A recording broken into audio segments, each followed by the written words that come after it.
So that happened again. I know what I'm doing wrong. And we added 15 and 20 to the billet. So this is going to have an even cooler pattern. I think I might have been running my forge just like a little too cold.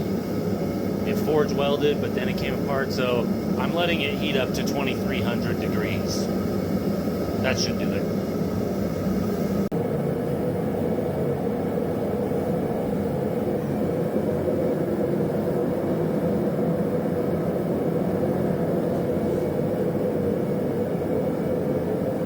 You can sort of see the billet in there.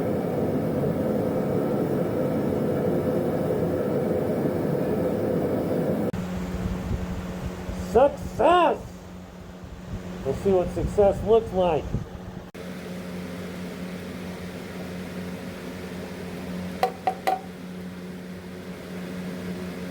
Whoa.